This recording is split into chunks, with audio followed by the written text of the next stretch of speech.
with over 16 teams from different schools across the country competing for the ultimate title. With 3 prior rounds, today we are here to witness the grand finale of the debate happening between Ananda College, Colombo and Gateway College, Dehiwala. And now, to commence the debate, I would like to hand over the controls to our debate moderator, Rotaract Sustainability Summit.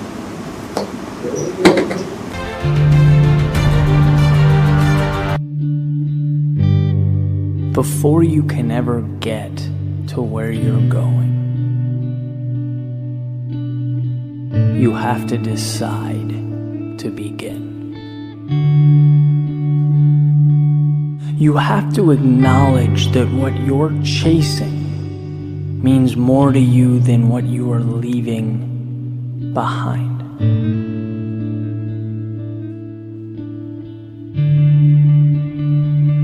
And then begins the greatest adventure you will ever experience. Knowing that you have turned someday into right now.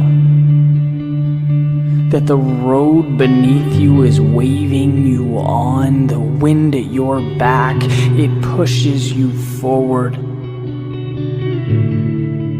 There are no guarantees in life, but that just might be what makes it so incredible. You'll only go as far as you allow your imagination to take you. Whether it's the end of your driveway, or where the sun and the ocean intersect.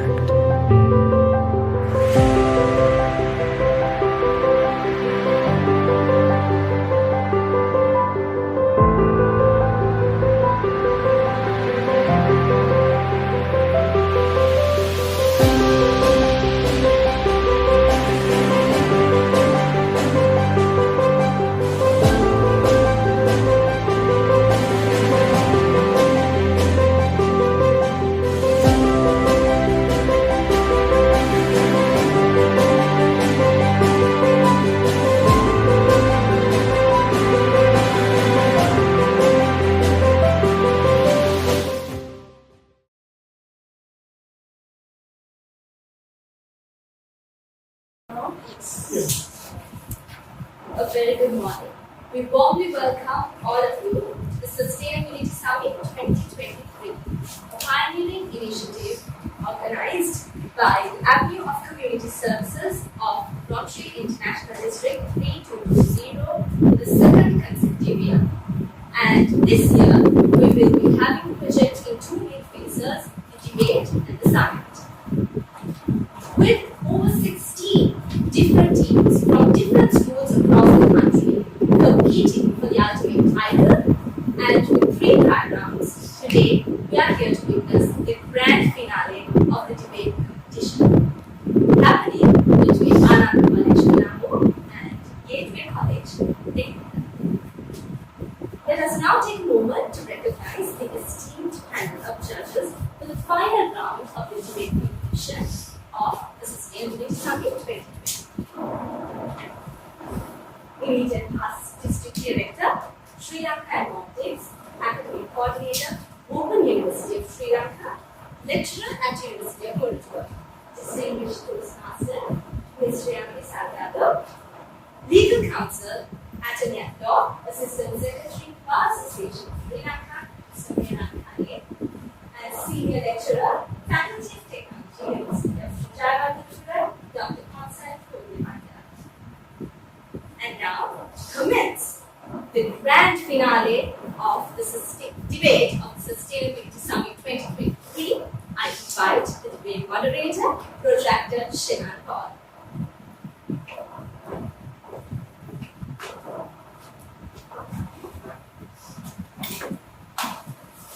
Alright, ladies and gentlemen, we are about to begin the final round of the debate competition.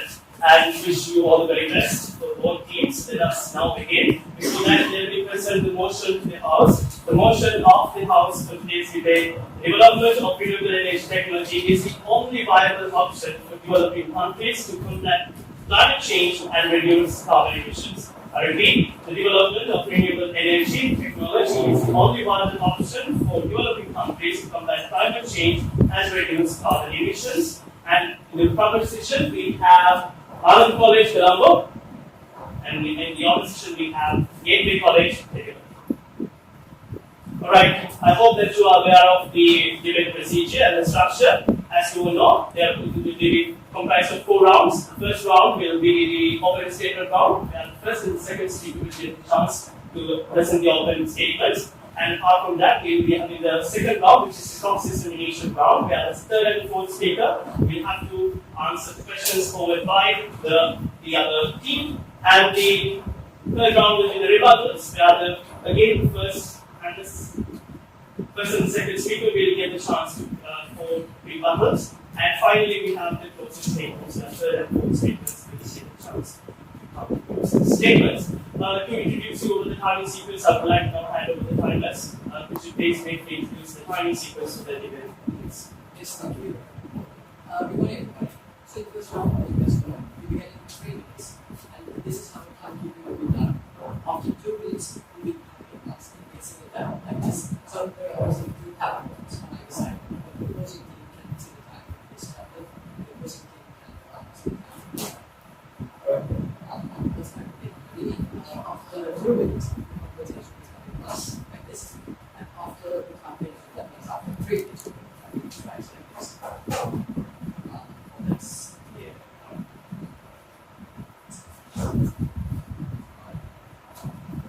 Also, Yeah, alright, so ladies and gentlemen, without further ado, let us begin the first round of it. Are you ready? I'm numbered. Okay, and remember, this is not going to be, it's a competition, but we want all of you to make it a learning experience.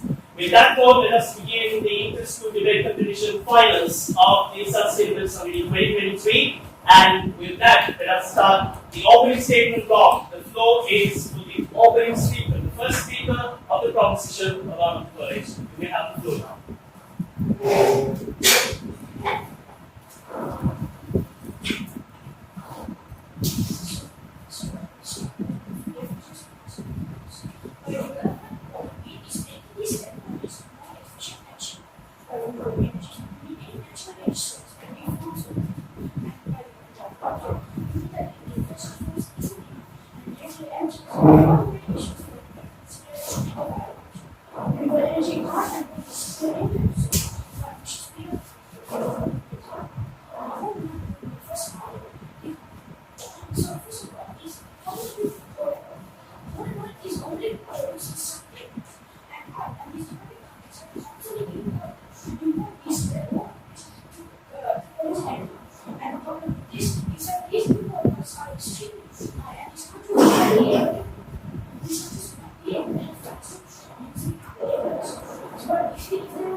Resources are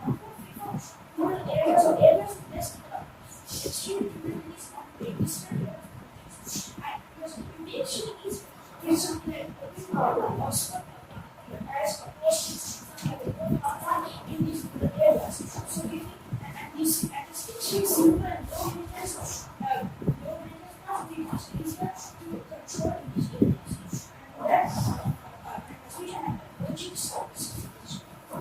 Thank you very much. That was the first speaker of the proposition team, and then minus the time has been the targets for both ends, only the relevant end is the time. Since there are 2 minutes. Alright, we'll move on to the second speaker, the first speaker of the opposition of Gateway College. We have to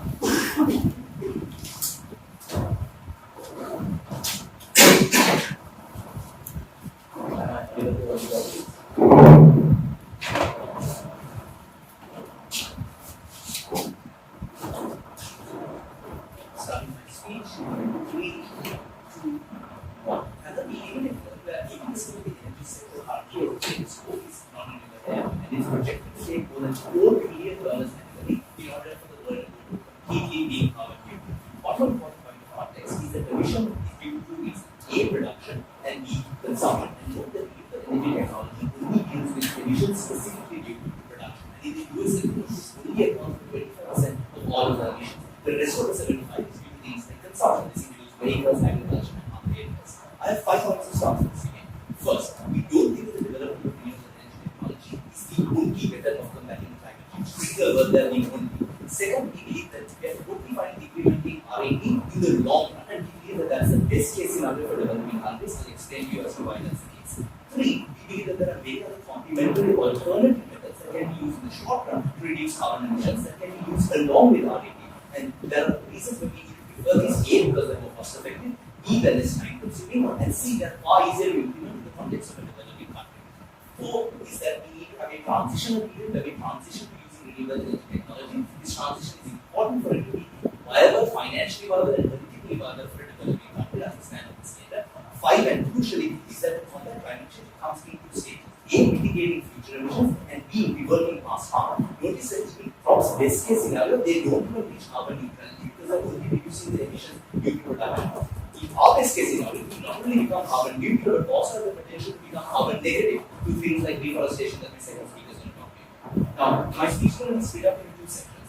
First, I'll tell you the alternatives and the other methods that can be used in the short term. A, this looks like energy efficient measures, for instance.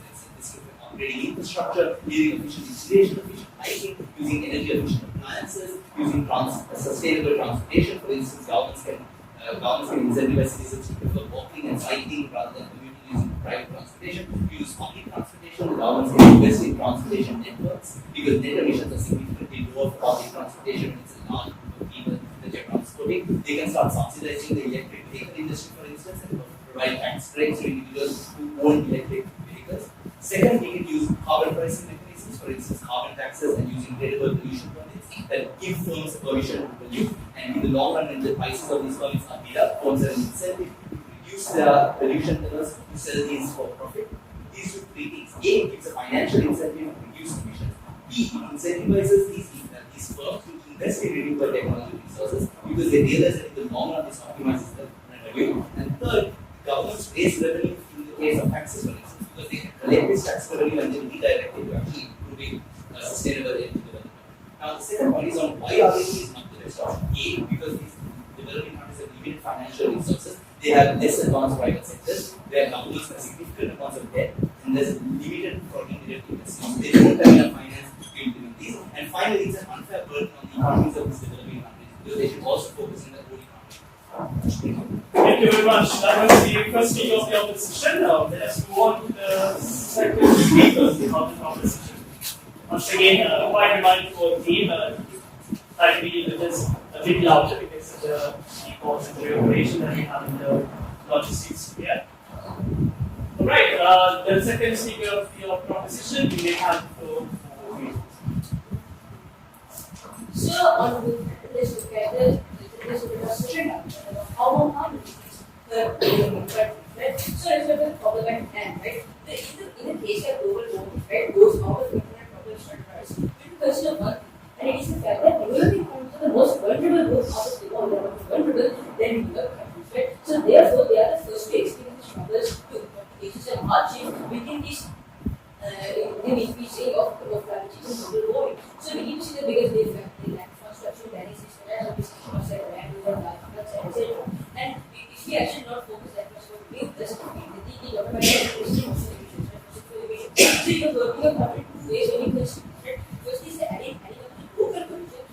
basically adding up to global pollution, right? What the point of actually adding up to global pollution, the exposure into air pollution was by burning these fossil fuels was a huge amount of disease and suffering, right? The same way that the disease of breed is consuming all of this toxic byproducts of all of these fossil fuels and nuclear energy power plants, right? So, and then these adds up to global atmosphere, right? Meaning the fact that this adds up to global pollution, we put probability of global disaster, right? This situation that is causing our new country could actually cause it to other countries and neighboring country and it becomes a global terror, right? And then when it comes to the second age, the reverse getting the biggest problem that's causing all of this and mitigating the reversing these adverse impacts, right? So let's consider government, the person mentioned, consider the impacts of climate change and carbon emissions that we mentioned, right? Developing countries conclude that the biggest issue in these developing countries is carbon emissions, right? So let's do this analysis, right? If there's a burning house, we are not going to think about how we have to clean the ashes. We have to think about how we give us fire, the root cause of all of the problems, right? So in this case, right, it's not about cleaning the pollution, it's about getting rid of the root cause of pollution, right? So and then moving on to how to see the success of these renewables, right? See the entire environmental movement and its benefits, right? Incentives and encourage people to to actually save the world around this, right? Because people doesn't have a lot of faith and trust in these technologies. So when you prove that these renewable sources actually work, they will think that they give even more technologies. They will think of investing in like any other activity technologies that actually reverse the dynamics, right? Like carbon capture and increase and they have their own energy consumption increase. Okay. Thank you very much. That was the second speaker of the proposition. Let us move on to the opposition second speaker. You may have the floor for 3 minutes.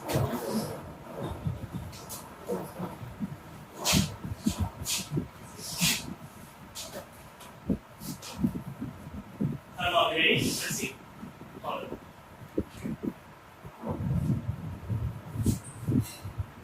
Yes, whenever you are. So my speech will be 3, 2, and 1. And I notice this, the alternatives that they propose aren't something that they can exclusively hold on. Because notice on their side, they have the exclusive version of telling why this is something, this renewable technology is the exclusive and the best option possible. They can't go about and say that they can use like other alternatives because that's not on their side.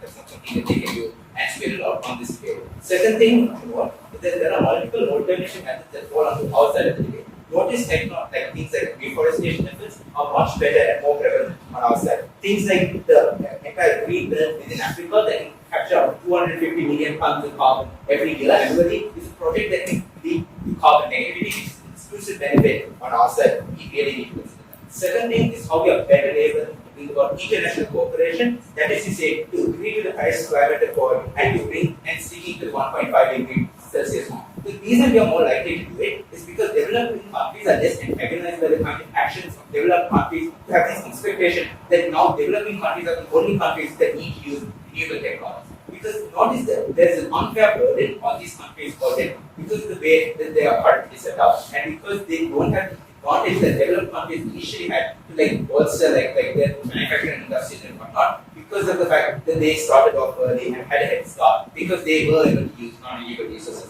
which would antagonize the international community and separate them, and which means that international cooperation is going to weaken on their side. This is very important if you're going to deal with the global climate change crisis. Also, this leads to my first substantive, which I'll be dealing with, which is on the lack of technology and infrastructure by development.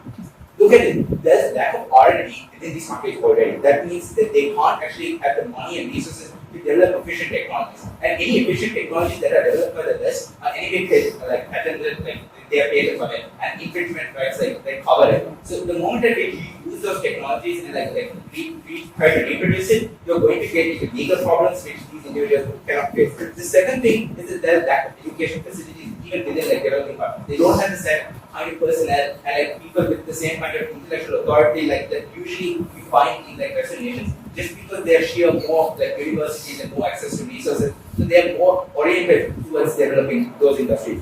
Third point then is on how these countries have renewable technologies as a whole have to deal with the idea of storing energy. Because on their side, they didn't tell how lithium batteries get extremely expensive. So even if you have solar panels, you still need lithium batteries to store that energy, use it later on. But compare that to like fossil fuels where you can have coal for like long periods of time and reuse it. And that's one of the things that they need to consider in like the cost equation, like matrix of this. And they can't simply say that just because energy is cheaper to produce, energy is way harder to store on that side. It's an important question in this debate as well. And finally, we need to deal with the idea that there's political instability in developing countries. Notice things like corruption and things like that are very much prevalent in these industries. And because corruption is so prevalent in these regions, it means that countries are less likely to push these projects forward because of the kind of social backlash that could occur. And for all these reasons, so proud to oppose. Thank you very much, Professor Hossein, second speaker. With that, we have come to the end of the first round of the opening statements. Thank you both teams for bringing out your opening arguments in the debate. Okay, now we are moving on to the second round. This is going to be a cross-examination round. The time sequence we will be aiming to. Yeah, so the time sequence to present the examination, the proposing team will first be answering, and the opposition team will get 30 seconds. 30 seconds to forward your question, and you can prepare your time over there. And as soon as you are done with your question, your time will be resumed, paused, and then for the next question, your time will be resumed. So only 30 seconds. Within 30 seconds, you have to forward the questions to the third speaker, and the third speaker will get the 2.5 minutes. Is that right?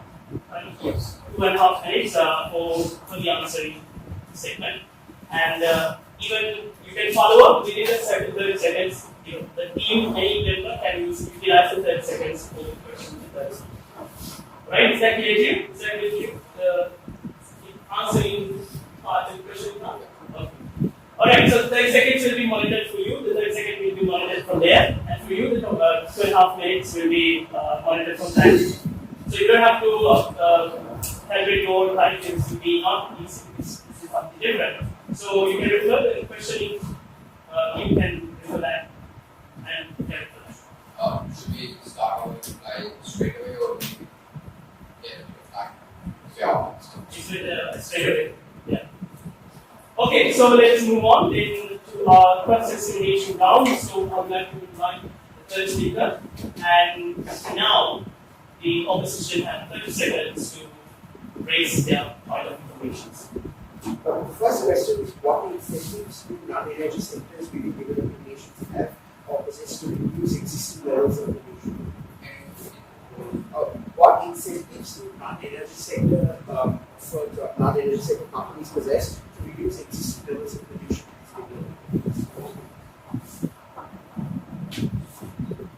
Alright, so the question brings out the question of what incentive basis have. Understand, on your world, you are talking about coal and oil. Best case, nuclear. Even in these possible options, you are still emitting pollutions, right? People have come to a state where they are caring much more about the environment, and they have seen that humans are working good, well, right? They have seen developed countries taking this into work, right? Because of this, we see that there's enough incentive for these people to accept these renewable sources. Unlike you said, people aren't scared of this. People will accept this because they have seen this working in other countries, right?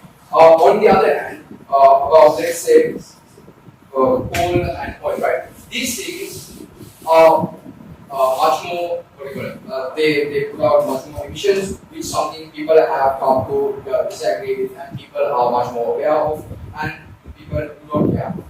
And on politicians level, we see that renewable sources are going to help their make their voters happy. This way, there's much more reason for these politicians to give these their voters this privilege of having clean energy sources, so they get more votes, right? Understand? On our side of the world, we provide incentive for both the politicians and the people to accept renewable sources rather than the coal and oil jobs. Yes, I will please have the incentives calibrated, and whenever they are done with the question, pause the timing and pause the timing. You can pause the timing. You have still time, you have questions. Any pause the timing? Do you have any questions?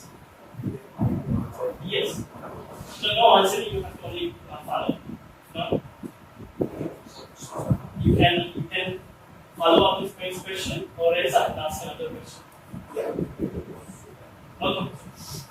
I'd like to know the kind of relevance of consumers and big emphasis on individual participation in on your side on how they will alleviate the crisis of climate change. Can you repeat that, please? What would be the relevance and the role emphasized on the consumers and people in the process of the deforestation on your side if most emphasis is given to developing new technologies? So the debate is not only individuals or levels of happiness, right? We are working on a large scale where like countries are being affected this combination, right? The motion exclusively says that we are talking about developing countries. We don't necessarily talk about the one individual collaborations they have to this, right? Understand? And we believe that your question is not relevant to the debate. Yes. Thank you very much. With that, I think the time is elapsed. So, again, I divided both teams, make your questions precise and concise so that the speaker might understand. And also, use the time as much as you can, because we need to get 10 11 much in 30 seconds. Alright, you then have the floor to arrange your point of information for the third speaker of the proposition.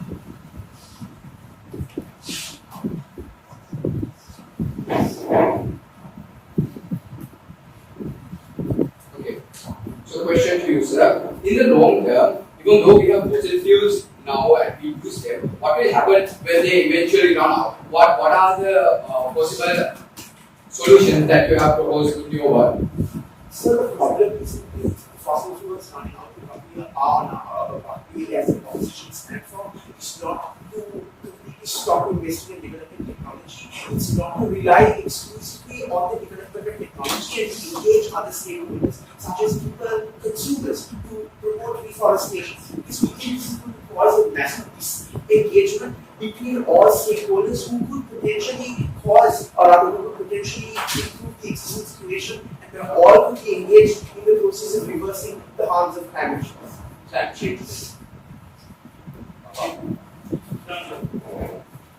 You say that you are focusing on trying to reduce carbon emissions and reversing this, but at the same time you are supporting something that is going to make climate worse. And secondly, earlier you said that you are going to take efficient appliances.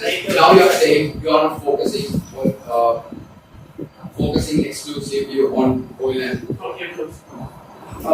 very simply, sir, the solution we stand for is to have everyone participating in the process of improving the climate change situation. What we mean is where every individual, consumers for deforestation, where manufacturers are also going to have an adequate check and balance and be held accountable for their pollution instead of scapegoating existing pollution on their offering an alternative technology to stop them from polluting. So here we're going to ensure that every single individual is held accountable for their actions as opposed to scapegoating this on energy sectors and the avail or rather the lack of alternative that's developed that could now be considered renewable. Thank you very much. Let's move on to the fourth speaker, the cross-examination round of the proposition. The opposition will have again 30 seconds to raise the POIs, and the proposition speaker have 2.5 slots. You use the entire and any one of the team can ask questions.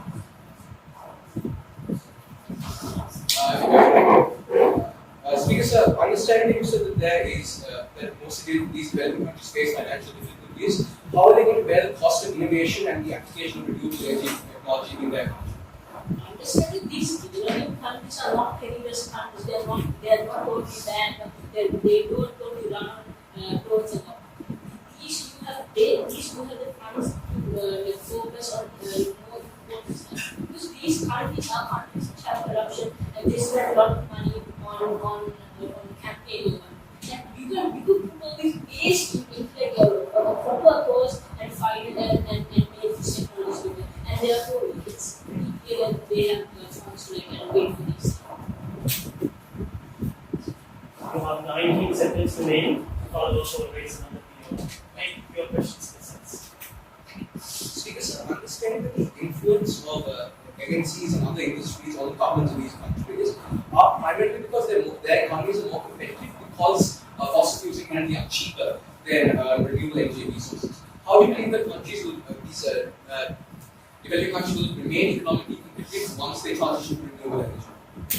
Understand that these, understand the fossil fuels are allowed coal are only cheap for a limited time period. That you can by the end of the century, people are going to fall this downstream and finally they are going to style. But on your side, when you don't have any renewables, all these developing countries, developing countries don't have energy, and the energy is the most important thing. Energy is the most important thing, right? And because they are on your side, which is the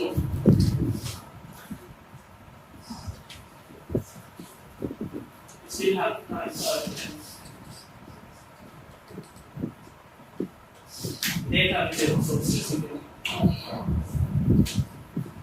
Right, with that we'll move on to the final speaker from the opposition. Again, especially in the answer round, you try to utilize the entire of the time, or else you can bring up a new topic if you want. This is the entire time. It's You may have 30 seconds to raise your questions. Make sure that you raise precise questions, POIs, etc. Anand, you have 30 seconds to raise your hands.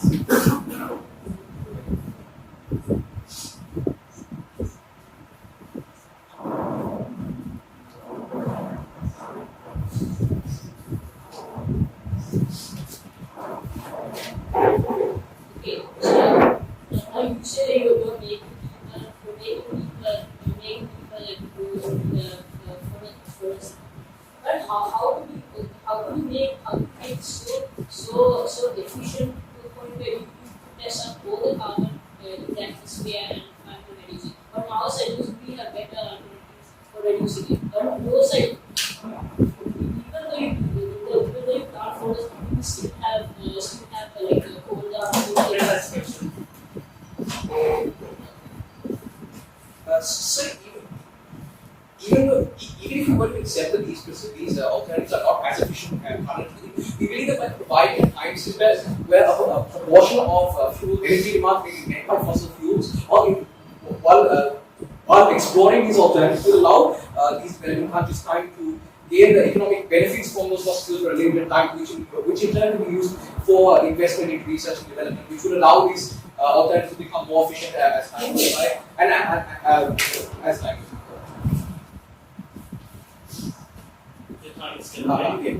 Furthermore, on that particular point, we have to see one of the things that opposition brought up in their argumentation, how there is going to be a great cost in importing these fossil fuels to Western countries. How can you also understand that a majority of the physical equipment which is required for these renewable energy technologies to be set up in these developing countries will also have to be imported from Western states. Because as far as secondary firstly before you, there's an increased reliance on Western economies for this sort of the expertise and for the economic capital for these renewable economic technologies to be explored. And furthermore, we have to understand that it's not just going to be a marginal cost which is can be borne by these developing countries. Because we have to explore the sort of economic disparity that is between exploring renewable energy resources and limiting ourselves to fossil fuels. Because it's not a simple few $billion investment which these developing economies can make. It is a significantly large economic investment, over trillions of dollars, as my first speaker mentioned to you in their first speech. So we understand there has to be a time scale where these countries have to develop both economically before they can develop sustainably.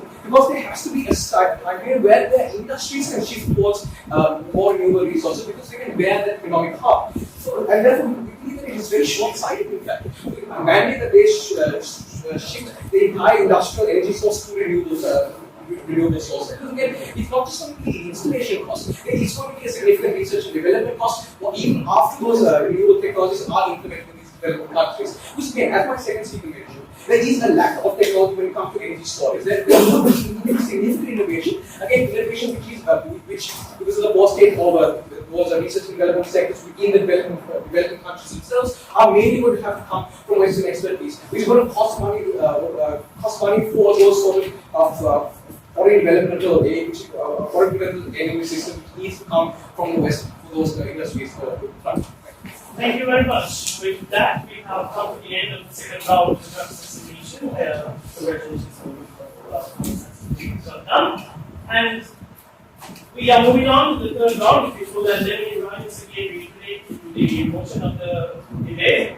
Development of renewable energy technology is the only viable option for developing countries without combat climate change and reduce carbon emissions. The development of renewable energy technology is the only viable option for developing countries to combat climate change and reduce carbon emissions.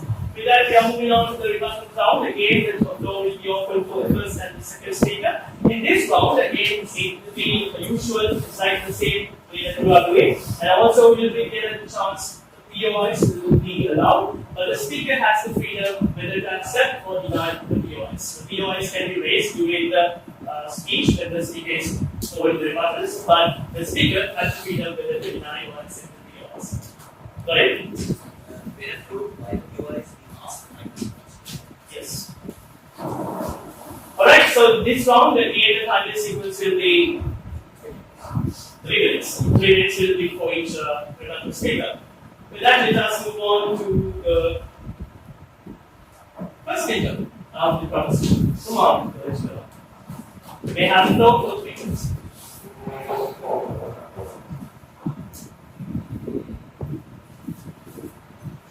So first of all, I'd like to bring up the point that we made about how these countries don't have an infrastructure but we see this as an absolute right. These resources have been beautiful benefits.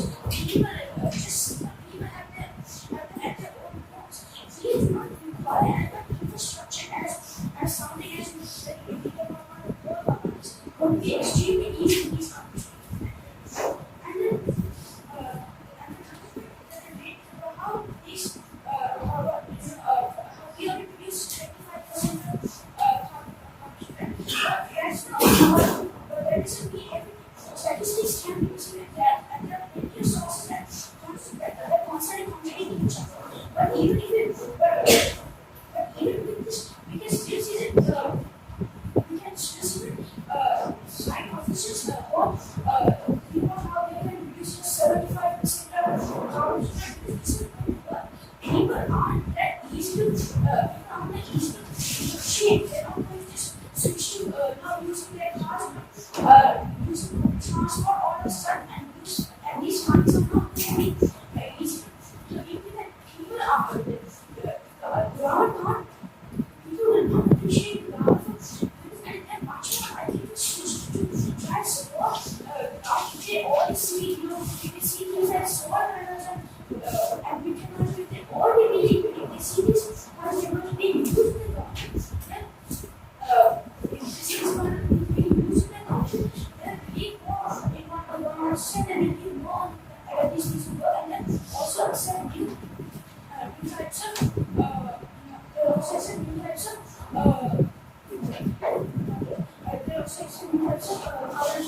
reducing urban emissions. And then, so we don't believe that this depends on this. We believe that just because 25% of carbon emissions comes from this energy, we don't believe that that's the case, right? Because that's simply the same. In the end, it's this debate depends on who has the right, who is using energy for money, whose reasons makes Thank you very much. The rebuttal speech from the first speaker of the opposition team, now we are doing the opposition. The proposition may have the run of raising POIs and we may have the accept you may have the floor for 3 minutes.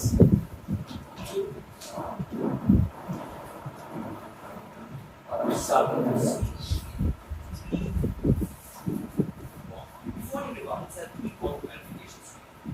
First clarification: this debate is that whether or not renewable energy technology is good or bad. Both teams agree that fossil fuels are harmful in the short run, and both teams agree that we need to implement RAT in the future eventually. The only difference is the time scale in which this change happens and exactly what you're going to do in that meanwhile. Second, the only way that Procter did this debate, by virtue of how the topic has been worded, is to tell us why all of our alternative methods of reducing emissions don't work, and the only way of reducing emissions is to use renewable energy technology. I.e., this analogy was brought up of basically wanting to clean up the ashes instead of taking on the fire, where we suggest that we need to clean up the ashes in the process of cleaning up the fire as well. That both need to be done in the short run while we develop RAT in the long run.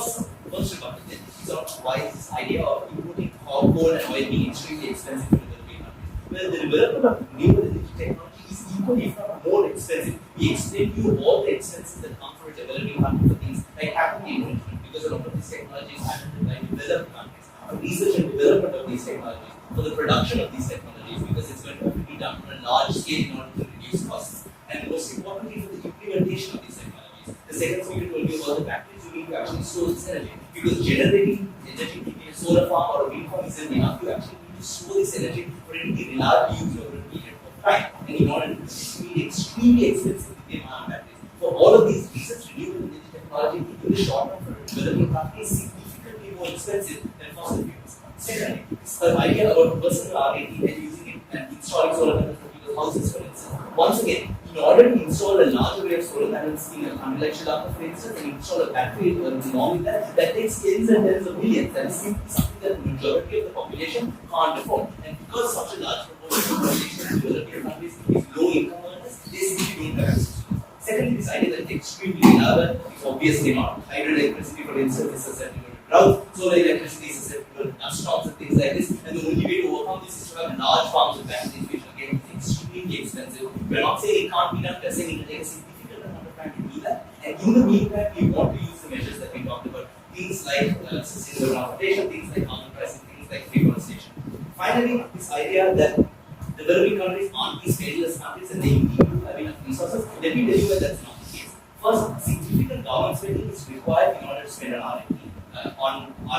First, you have to subsidize the production of R&D, you have to actually spend on research and development and the innovation process of this, and you have to remove protectionist measures such as import bans and things like that in order to be able to import this technology to use in your own country. All of this significantly siphons the economic progress of these developing countries in the short run. And that is problematic because the opportunity cost is that instead of the government spending on things like healthcare and education, that's very important in developing countries, they now have to spend all of their government budget on R&D. That's going to reduce the standards of living of individuals in these countries. Thank you so much.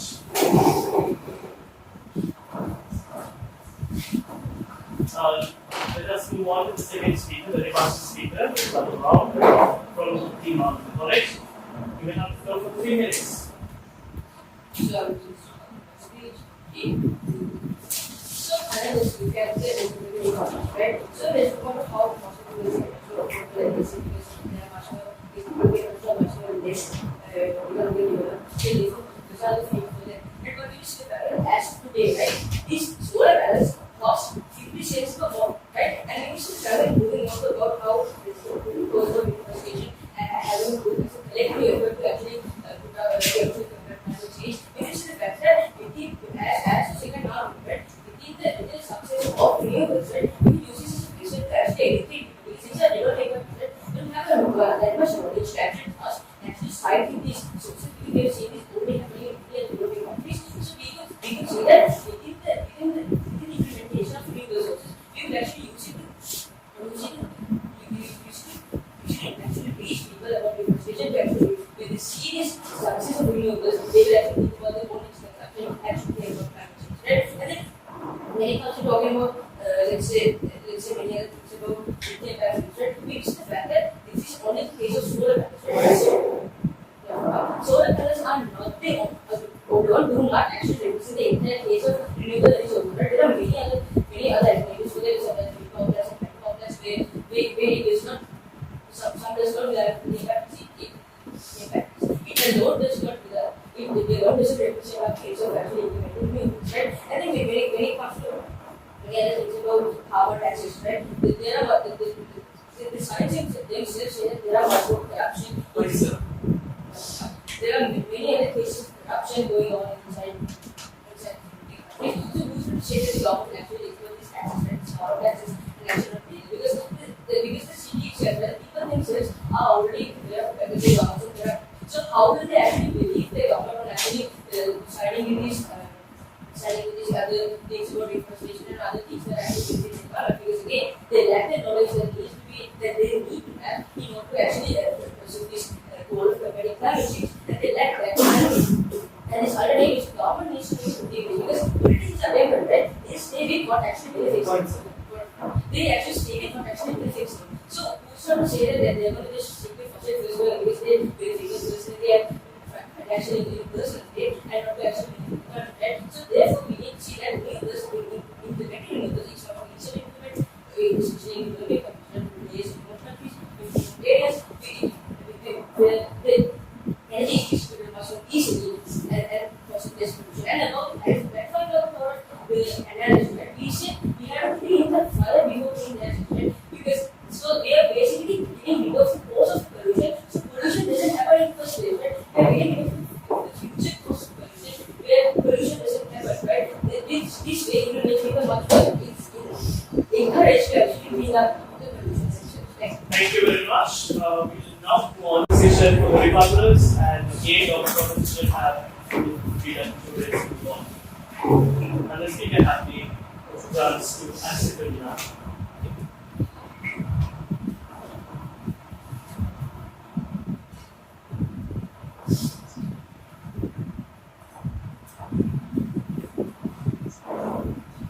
Another word say that even the renewable energy is all systems now that was like previously connection. Notice the case in Sri Lanka had 5 hour power cuts. Instead of had like daily 3 hour power cuts. Notice the amount of anger and outrage people have because of the fact there is lack of energy security, because of the fact that people cannot consistently get the amount of electricity that they want. But now consider this, it's 400 million people in India where there is massive levels of scarcity and poverty and extreme poverty that is. So you can't entirely squirrel out of this debate and tell, look, renewable energy is cheap and affordable and countries have large amounts of money to deal with this, whilst having an entirely big issue where like 1/3 of your population literally doesn't have access to shelter and energy. At that point, energy security becomes the biggest key dominant factor. The political parties are going to survive in countries like BJP is going to consider their political dynasty to continue forward. In this case, I'm going to deal with these 2 ideas thematically. First, on how political instability is more likely on their side, and second, with regards to the role of the individual in this entire scenario. There is first thing to mention: corruption efforts are going to exist on both sides, but it's going to be way worse on their side. Notice this, because the degree of government backlash you're going to face against the government is going to be so bad. The reason is because the governments cannot guarantee a degree of energy security, because they cannot guarantee that they have necessary funds to invest into these technologies. Take countries like Angola and India, where there is lots dominantly industries or oil-based industries, which are developing countries. The moment at which you shut down those industries, those individuals are going to feel the ripple effects of such industries being closed down, and individuals are going to be outraged by this, which means that there will be less political support in general. This means political parties are less incentivized to actually act and are going to actually counter-intuitive to the measures that they set on their side. And for those reasons, we don't think you can buy the entire idea about how it's going to be political incentives for political parties. Second argument then is on how you're going to reduce the roles, increasing the roles of individuals on our side as an individual and empower individuals to act.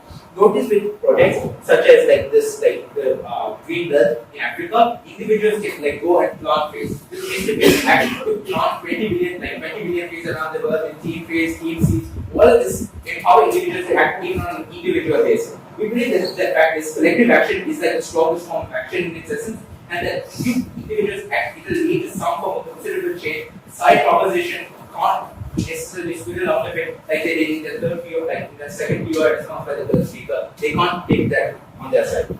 Because notice also that you're going to bring about the biggest form of public attention on our side. Because of the fact you're introducing energy efficient homes, because you're introducing alternative technologies and alternative procedures like energy efficient houses and whatnot. Make it available, this information available to your general, to every person possible. And because of the fact that this information is available on every level and is accessible by anybody, it means that you can have individual action which leads to collective action, which leads to bigger changes for the people. Thank you very much. With that, we have come to the end of the final round of the Sustainability Summit debate finals, and now we are moving on to the very final round, the fourth round of the debate. Okay, so the Let's take a look at starting with this. There will be 3 weeks each. So after 2 weeks, like the first round, we'll be doing once, and after 3 weeks, we'll be twice, and then we allow again 3 minutes for this round as well. Okay, 3 minutes. So it will also be statements that be forwarded by the third and fourth speakers. Okay, so let us move on to.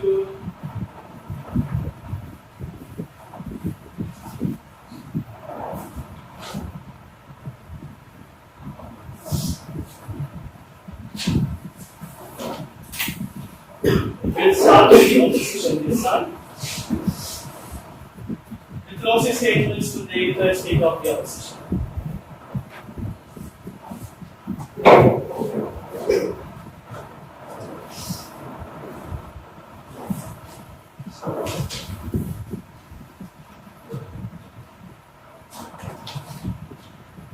You may have the floor for 3 minutes.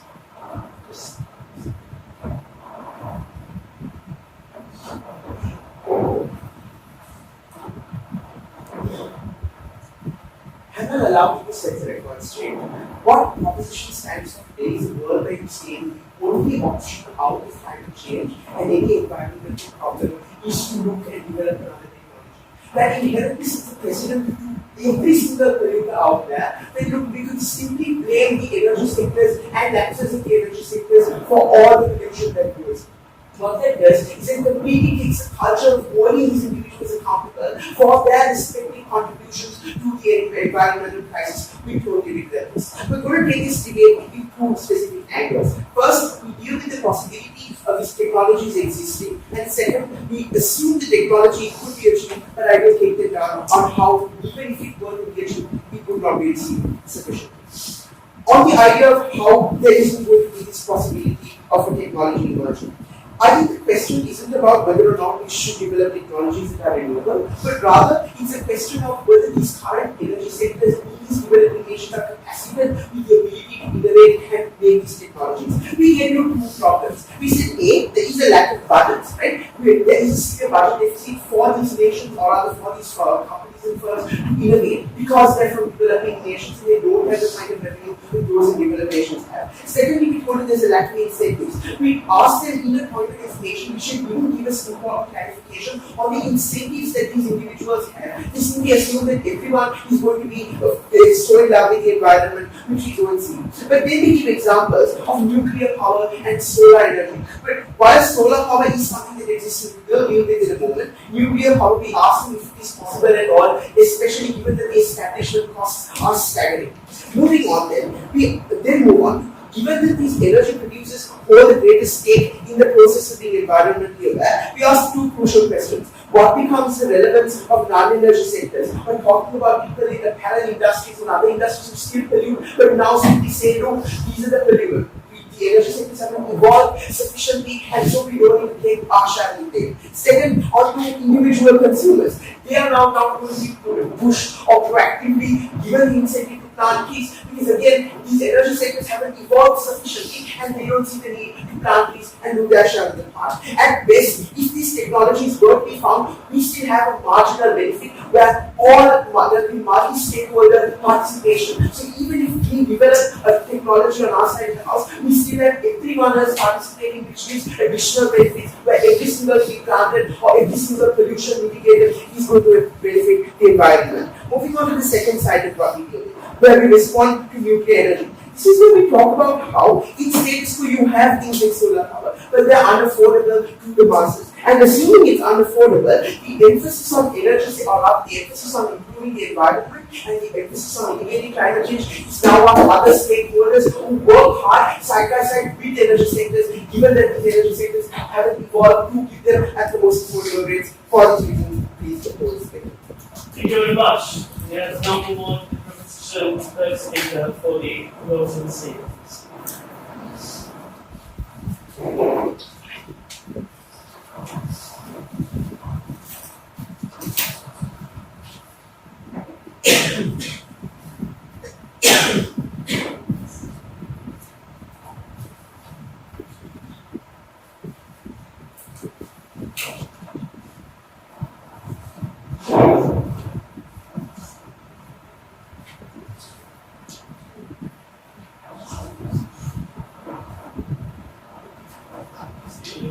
watchdog for rankings.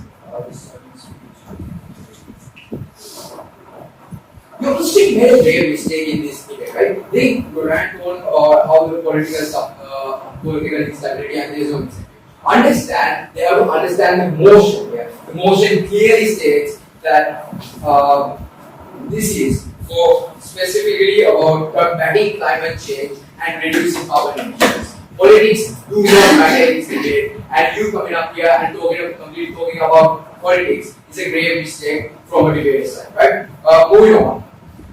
They brought up a point about how they said that although oil is less effective, our idea is much more expensive. Understand this, right? I'll give you this bottle for 100 rupees now, but if you're going to give me on a monthly basis, I'm going to charge you 200 rupees. Understand? Sure. Let's say I span that over 10 months and I give you 20 rupees every month. Sure, the deal might look nice, but at the end of the day, you are going to end up cost more. It's the same here, right? Okay, you have effective always import those, and at the end of the day, it's going to end up costing more than the renewable sources. In which case, that's why we support that renewable energy sources should be given priority, because sure, it might cost more renewable, it might cost a lot to build infrastructure, but understand, after you build it, there's nothing that needed to be done. You will get free electricity out of it from the power of the sun, through the winds and clouds, right? Maintenance costs are very low for these, unlike the oil, right? Now, you also don't have the point on how the Sri Lankan power cuts happened and how people were enraged, but did you take a moment to think why did this happen?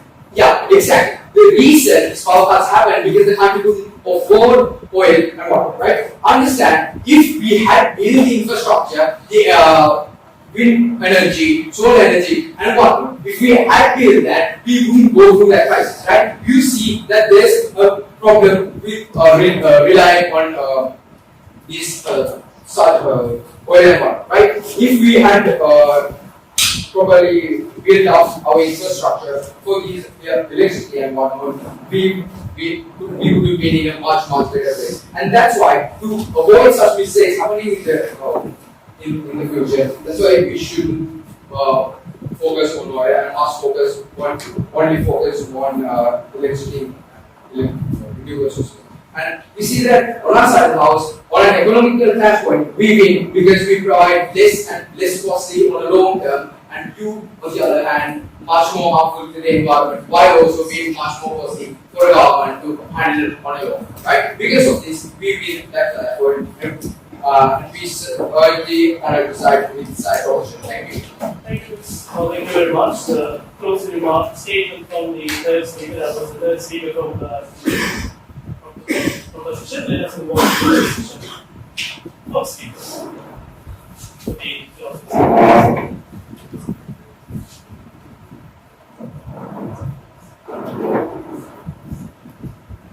Again, you may have the final 3 minutes of your debate.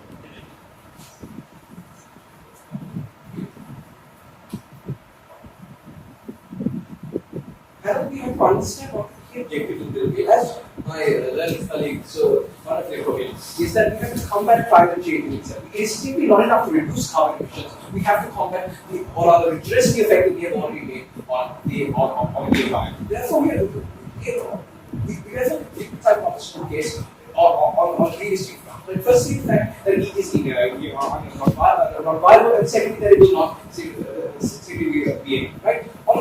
On the point of the fact that it's not viable, in conclusion, we have mentioned to you that there is going to be economic restrictions for these companies to set up in these developing countries. We have shown you why there is a significant initial application cost, why there is going to be significant costs when you consider the problems of developing these industries, of developing the necessary innovations for these industries to give it not only with regard to storage and whatnot, but also to facilitate energy production for the local needs of those developing nations.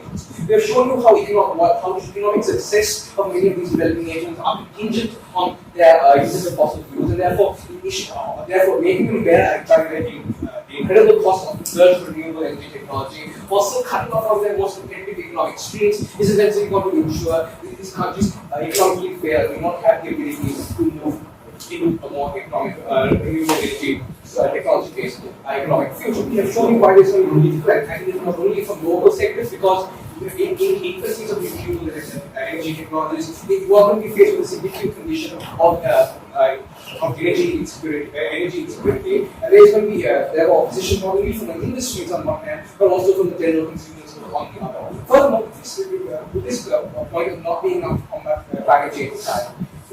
Side of opposition only talk to you from this debate about reducing the carbon emissions from energy. Once again, therefore, that is not viable. And secondly, we know that there is simply enough to be carbon neutral, which even though their best case they cannot achieve, we have to be carbon neutral.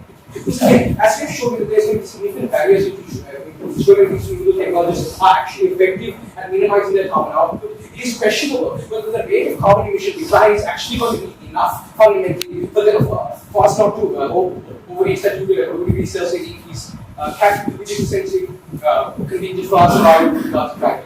Therefore, as a consequence, we are actually developing mechanisms such as carbon capture technology and reforestation, which is going to actually play a significant role in reducing not only reducing our emissions, but reducing the total amount of carbon dioxide in the atmosphere. In to a point where we might actually begin addressing the harms that we have done to the environment. We believe we take this debate on the grounds of feasibility. We take the debate on the grounds of that not only do we reduce carbon emissions, but we actually take tangible steps towards a future where we can actively combat climate change.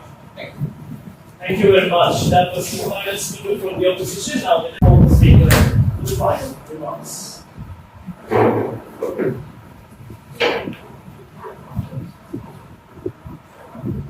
So, start my speech in 3, 2, 1. Before I go to my flashes, a few points of characterization. Solving the problem of climate change is actually quite a simple concept, as stated. A, mitigating and B, particulars in the past. We feel like, what they are doing on their side is just trying to do this. It is like this, right? So, you imagine carbon emissions as an example. You are using a tablet, the carbon is like, the carbon emissions from like energy. You're leaving a tablet and you're hiring people from the world to like collect this water in the small barrels and put it away. This is not accurate, right? Obviously, the flow from the waste like that is way more than the waste way more than the damage. Yeah, because of that. Yeah. And second, moving on to point so the first one we efficiency. They talked about how infrastructure, and we responded to that, saying that we can have so other then they talked about renewables, right? Going from the organization from our saying that, and we just wanted to say that this talked about how they are going to use this strategy. But understand that the developing countries because of the loans in the government, because of the distribution there are and because of that, the incentive for people to support the government and support the world as a whole reduces, but rather they are concerned their resources. And also they talked about, they said that we said that governments are not good. They responded to saying that the government was like celebrities like big cities and big cities are treatment. But understand this, that it is like mainly focused on getting popularity, getting more subscribers. But understanding that when you started seeing things, this is a permanent solution that we cannot keep the end unfair carbon net. That is obviously the fall off like 4 years, right? Because this is social media and social media changes and therefore it's unstable. It's like this is unstable. And we see that making people get as a whole is very unstable. stable because of that, their whole arguments Thank you so much. And with that, we have come to the conclusion with the final round between College Colombo and Gateway College Dehiwala. Thank you, team, for being a part of the entire journey. And the verdict will only be released in the final segment of the session. So thank you very much. And on behalf of the Rotaract Sustainability Summit, I'd like to thank you once again for being a part of it. Thank you very much.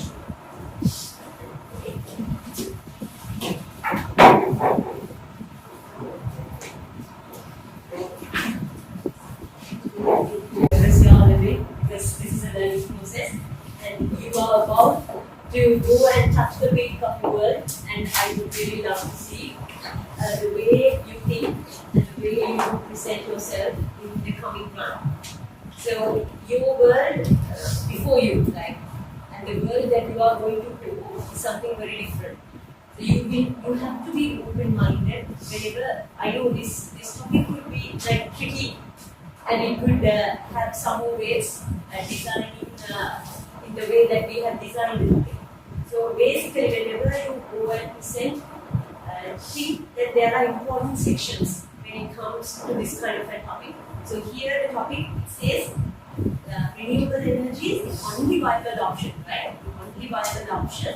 And the most important part comes below. It is not the energy security, or it's not the economic status, or whatever it is, but it is the way we could challenge the climate change, right? So do you guys have any idea what is the percentage of contribution of developing countries to the climate change? Any idea? Do you think it's more than 50%? If you think it's more than 50%? Do you think no? You think? Very good. Good point. You will be surprised to know we, as developing nations, we contribute more than 50%. That is nearly 63%. Right? That would be alarming fact. You know why the reason is? It's because of China. Still they are considered as a non-developing country. Right? Because they are below the threshold like 1000 USDs. Like the threshold, when we come to the threshold of the developing nations, it's like 1000 USDs below that. But it is the alarming fact because most of the like industries or whatever, we have that in China, like China-based ones. So that is kind of an interesting fact. I really would love to see when you are presenting in your next debate, come up with some statistics, right? Choose the best statistics suited for your topic, right? So it is an alarming fact if you come up with that strategies, like you show some solid points, right? This is the contribution from the developing nations. This is the contribution from non-developing, like most developed countries. And the other important fact I want you all to know: do you know that we as a country by 2030 we are about to go for a 70% into renewable energies? Do you know that we have a plan to go for, like, by 2050 there's another plan, by 2030 we are planning to go into renewable energies. So those are like important facts. Renewable energy does not mean it's just only solar, wind. I just want to make this a learning platform here. You should know that biomass is also there, right? Biomass has the energy sector is 37%. Just go and search what biomass is if you do not know. I will not have time to briefly elaborate on that. These are very interesting facts, right? I'm happy to be a part of this, and I wish you all the very best of luck. Learn that this is a learning process. Think for the new ideas, and go ahead. You can build the world. Thank you, madam, and also apply to the opportunity for so. Thank you. It's a high quality debate. I think there are points on both sides. But if I praise you, you learn less leaving here. So I give you a credit, right? So you do debating, so you do voting, or so you do court of law, so you do for interview. You need to have the art of persuading the audience, right? So if I come to you and tell you black is white, convince me that black is white? How do you convince me that black is white? Right? So one point which I realized we all Sri Lankan. Right? We've all been through sort of a power crisis. Right? So the second speaker spoke about the power crisis. And the petrol crisis. Right? So you got to link with your audience. You can talk at a high level on statistics, deliberating on definitions. But you got to link with who you're speaking to. Now, if I didn't have petrol today, I can't come from Colombia here. Right? So if I did have, say, an electric car, maybe I could. So that is for you, this is for yourself. So you can argue it either way, anything. So you all need to, wherever you go from here, your job, you need to link or connect with who you're speaking. Some of you got a lot of points, 3, 4, 5, 6 points at a time. But I guess if you toned it down, reduced your pace, you could have connected better for both sides. Right? You all came up with a lot of points for both sides. But if you just slow your phrasing, your putting it across, both sides could have connected a lot better. It's so that you have done a lot of research. But then for a person who is coming, saying they have no knowledge of this area, it could have taken more time. Second or third speaker to really understand what your point is. So that's my. Thank you very much. With now thank you by the passing director of Thank you. I think both judges gave some very valid points. What we need to remember is we are finance. And it's not really on us. It's there. We have to come here and be able to present something as well. And give you a lot of details for thought for the future. Just because you're on opposite sides, you argue or agree.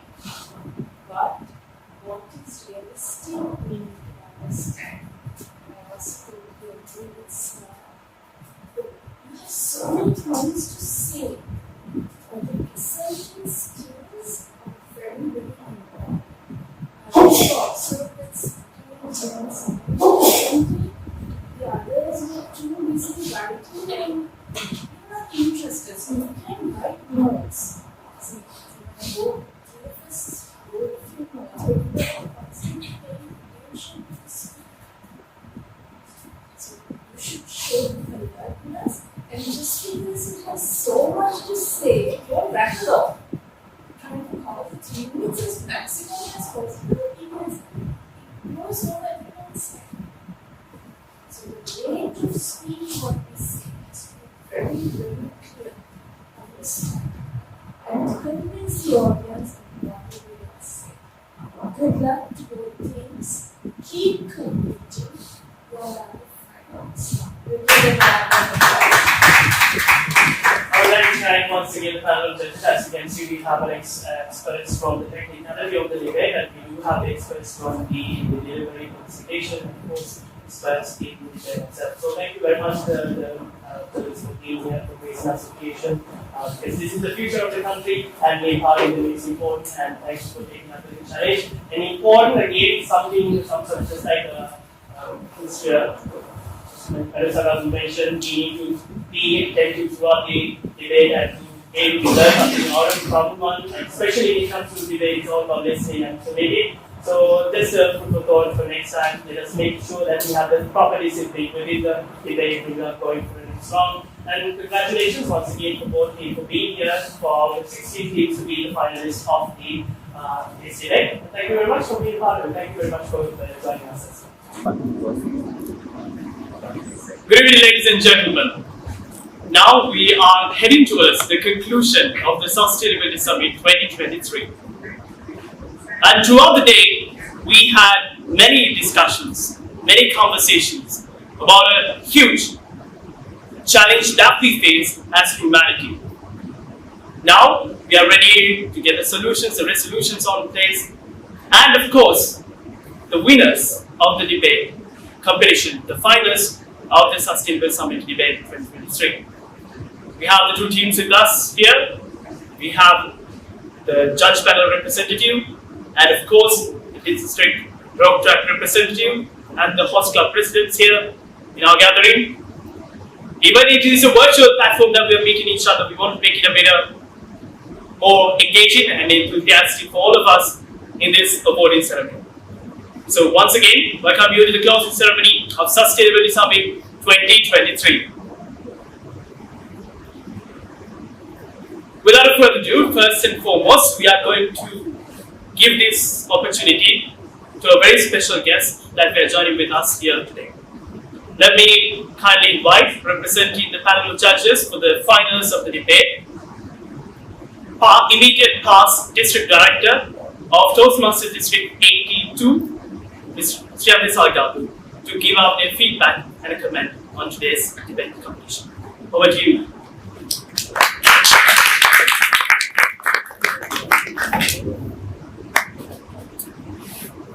Thank you.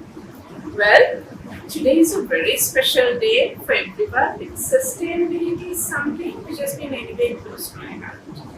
So when these young ones came and asked me to meet in the judgment panel, yes, it was very special. But of course, when you're having a debate, what happens? Two opposite sides. So whatever side that you are in, you need to speak for it. Now, as I said a few minutes before, it doesn't matter whether you lose or win, because you all are the finalists. And having come thus far, it's very special. What is more important is, what did we learn from this? We talk about sustainability not just in a forum like this, wherever we go. And I was just commenting to one of these ones, the plastic bottle of water that we use. I'm sure all of you use that. What happens in a half-empty bottle? We just leave it on the table and walk away. Whose responsibility is that half-drunk bottle of water? Questionable. A small little thing like this, which we need to take into our hearts. Can we not carry a glass bottle with us? Reusable, over and over and over again. At least when we are given that plastic bottle, either put it in the dustbin if you finished using it, or carry it with you and finish that balanced water which is everywhere. How many of us actually do it? Questionable again. But if each one of us could do a little bit of act like that in our own little homes. Do we use plastic? How much of plastic do we use? Have we ever planted a tree?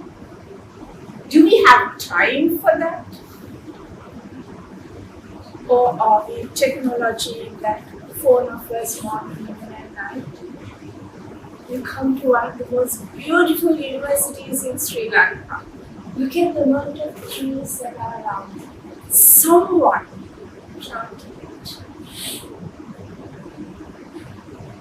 How many trees have each of you planted? Just one tree? If you could think about it, it's something that you are going to see. Getting on to debating itself, as I said, winning or losing, looking at your different age groups as well. coming to the finals, very important. But when we are debating, we need to see that we deliver it to the maximum. Practice, practice, practice. But everything which is in your head, you don't have to rattle off. There's 3 minutes. And within those 3 minutes, you need to convince the audience. If you believe the sky is red, you need to say that you convince the audience that the sky is red.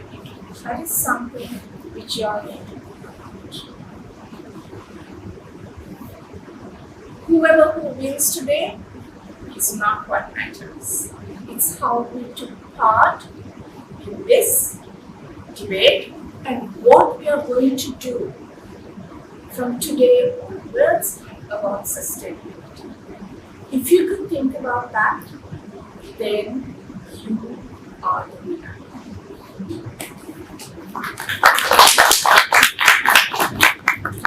Thank you very much, ladies and gentlemen. That was once again Ms. Salgado, Indian Past District Director for Sri Lankan Maldives of Toastmasters International District 82, Academic Coordinator of the University of Sri Lanka. And also, I would like to take this moment to acknowledge the rest of the judge panel as well. A big shout out to Mr. Mehran Karim, Legal Counsel, Attorney at Law, Assistant Secretary of Bar Association of Sri Lanka, and Dr. Pavasari Kolya Bandara, Senior Lecturer of Faculty of Technology, University of Sri Lanka, for gracing us this occasion as the judge panelist for Sustainability Debate 2023. And thank you for being here. Thank you for being a part of today's summit and for empowering and encouraging Sri Lanka youth to take action towards mitigating climate change through reasonable acts.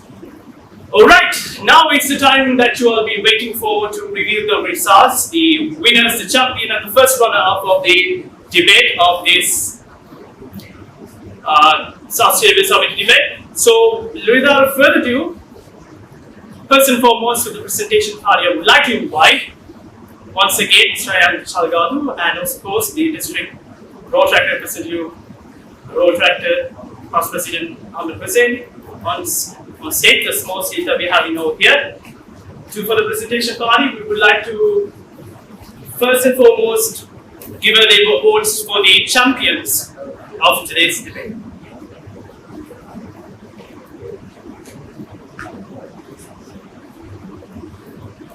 And the motion of the debate was the development of renewable energy technology is the only viable option for developing countries to combat climate change and reduce carbon emissions. Ladies and gentlemen, with the verdict of the judge panel, we are going to crown the champions of the Sustainability Debate 2023.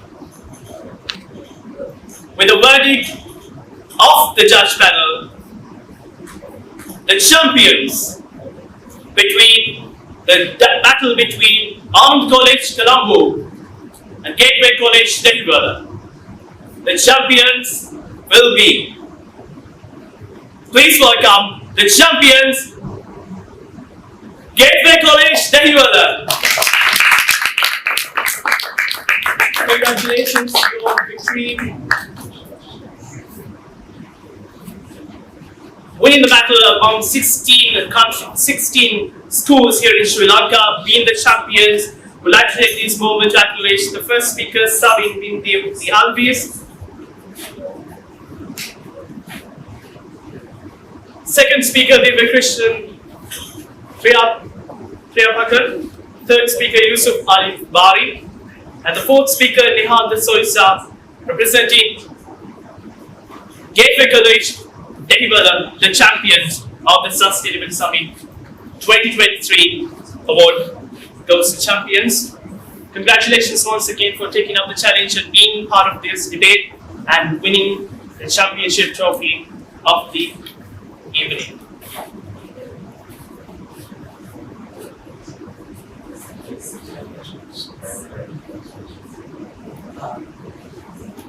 Right, we would also like to give out the trophy once again. Give a big round of applause to the champions of the day, and that is none other than Gateway College Dehiwala.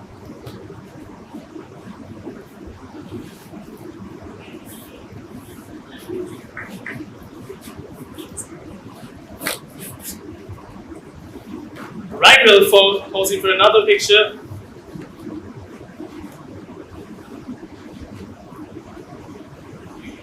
Congratulations once again to Dehiwala of the tournament. And after being the first runner-up again, it's a huge achievement after 16 coming out of 16 teams here on the team tournament. So, ladies and gentlemen, give a big round of applause and please welcome the first runner of the championship, Ananda College, Colombo.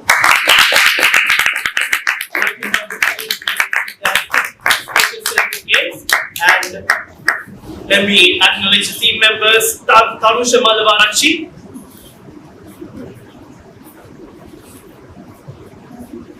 Tutika Vinaka,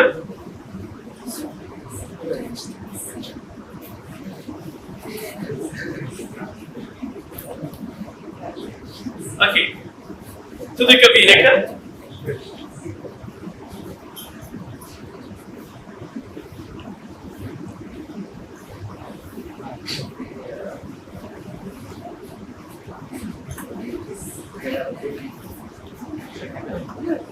Lobet Basnaika,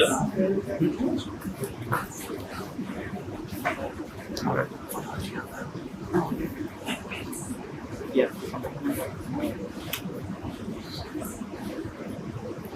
Finally, Gabinu Haranamanan.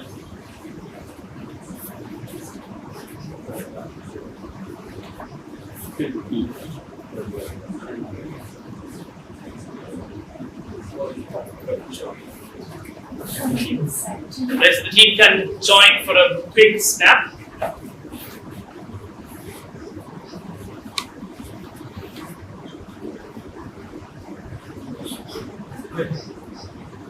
Moving on to the most glamorous individual award for the evening and the best debater award of the tournament.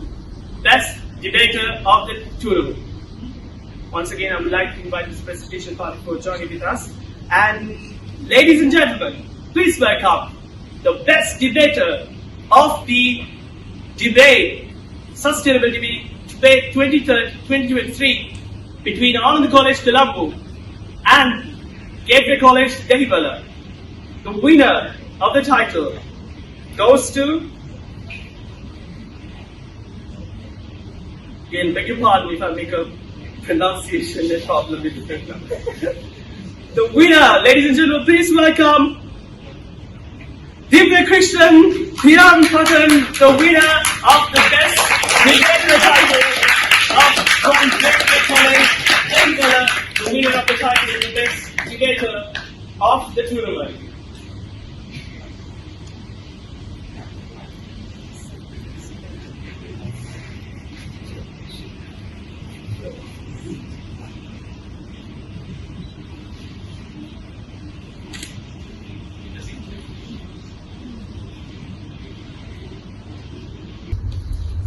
Once again, a big congratulations to Gateway College Dehiwala for winning the championship and of course the best debater title for as well. And once again, big thanks to both the team for being here for so far in the journey of striving for a better tomorrow.